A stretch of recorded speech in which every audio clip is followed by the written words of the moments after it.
Hey, what is going on, guys? In this video today, we're going to be going over a pretty huge milestone for Controller Fortnite, which happened a few days ago. For those of you guys who missed it because it didn't get a ton of attention, there was actually a pretty large Fortnite LAN event that took place last weekend.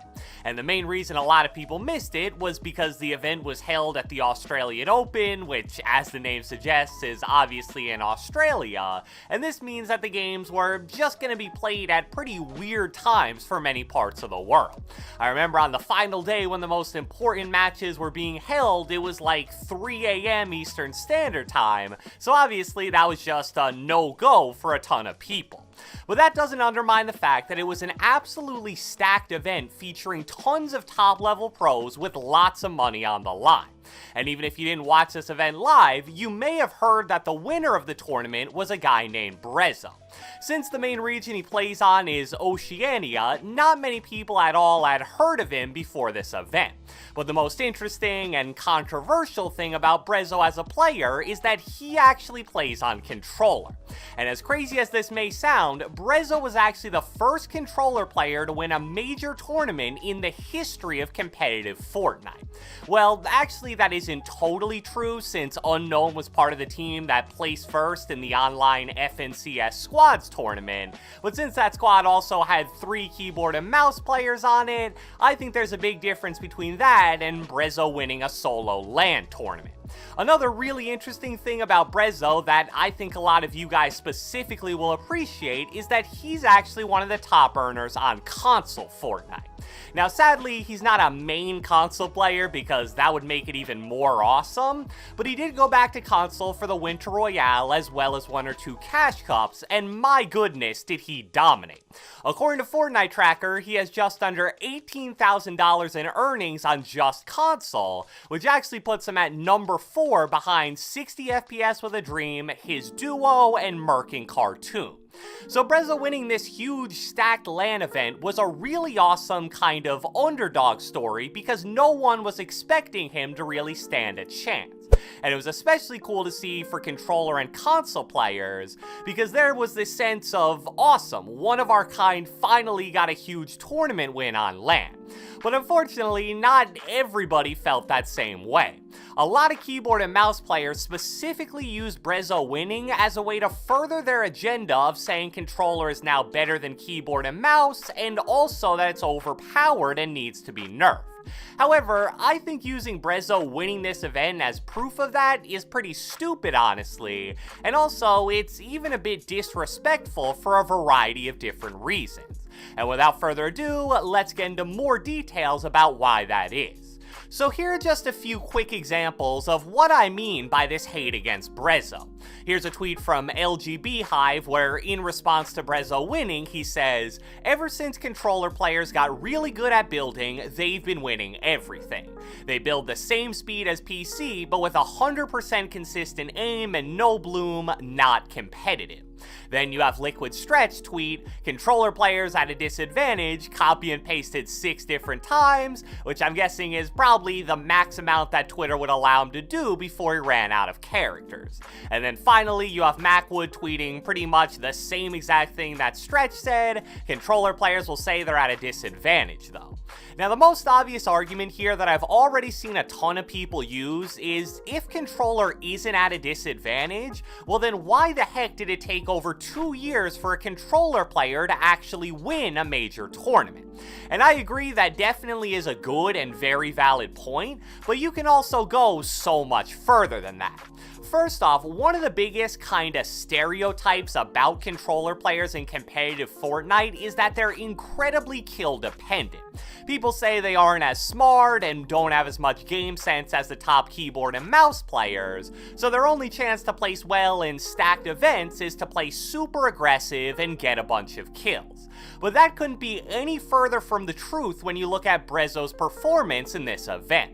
So first off, he absolutely dominated the event, recording 52 total points, while second place was 37 points, third place was 33, and top 10 was only 26, so he actually doubled that.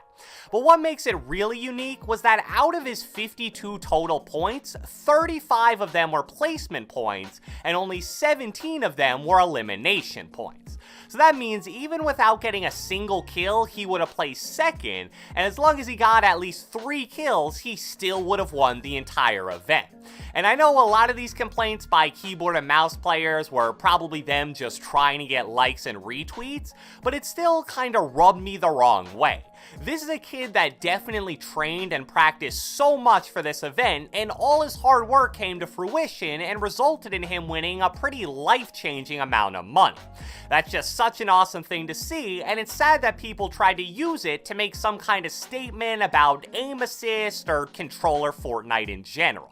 And I saw a great tweet from Upshaw that summed up how I feel pretty much perfectly.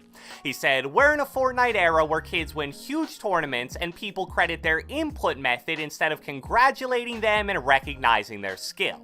Comp community is a bunch of jealous weirdos." So maybe a little harsh at the end there, but it definitely gets the point across. And just to prove that all mouse and keyboard players weren't hateful, here's a much more fair tweet by Hogman. "While I agree controller has some really overpowered qualities to it right now, I feel bad for the kid who won AO because he's getting torn up by the community for being on controller even though he just won 100k at a huge LAN event against great players. Not easy on any input." However, one thing I do want to go a little more in-depth about here is why controller players are having a lot more success recently in the competitive scene. The first tweet I showed you from Beehive, where he basically said controller players win everything now, is still definitely pretty stupid. But when you look at things like the Chapter 2 FNCS, Winter Royale, weekly cash cups, and now this Australian Open event, it does seem like controller players are having way more success now than ever before. The first possible explanation for this is something I actually never considered until I read it on Twitter. Scola, who is a top EU controller player, tweeted, "When they added the new controller settings, it increased the skill ceiling for us, allowing us to improve alongside separate building and editing sets. Keyboard and mouse players got triggered, we might actually have a good chance of competing. Only things bad right now, in my opinion, are Bloom and SMG lock-on, the rest are okay." So when Fortnite gave us the new sensitivity and aim assist options, it gave controller players the chance to customize their settings much more than ever before. Not only do you have the choice between legacy, linear, and exponential, but also if you pick linear or exponential, now you can customize things like your look dampening time, horizontal and vertical boost, turning boost ramp times, etc, etc. This extra level of control over sensitivity and general aim mechanics has been a really huge win for controller players. And when you consider the fact that those additional sensitivity options were added right before the beginning of Chapter 2, it probably isn't a coincidence that you're now seeing guys like Unknown Army, Wavy Jacob, Wolfies, and now even Breso have so much success during this season. Another contributing factor to all this, in my opinion, is the fact that, in general, the competitive meta of this season has fit controller players pretty well. The first example of this is what you've seen with the weapon meta throughout the season. In my opinion, the best AR in the game is the AUG, which is just absolutely dominant for controller players and specifically legacy players, and the best shotgun in the game is the TAC shotgun, which, as I've said before, is a spray shotgun and that typically favors controller players. Also, one of the main themes of this season in general has been the lack of overall mobility. For a long time in Fortnite, there were so many different vehicles and items that enabled you to travel much faster than just normally running. But in Chapter 2, the only thing like that for 90% of the season has been the boat, which honestly isn't even all that fast and is kinda annoying to drive out of water.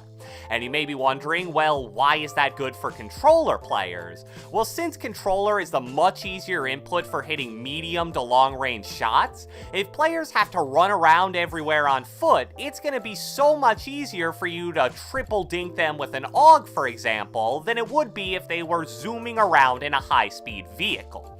So I hope you guys enjoyed this video, and if you watched the entire thing, be sure to let me know with a comment down the comment section below. What are your thoughts on the recent surge of controller players performing well in competitive events?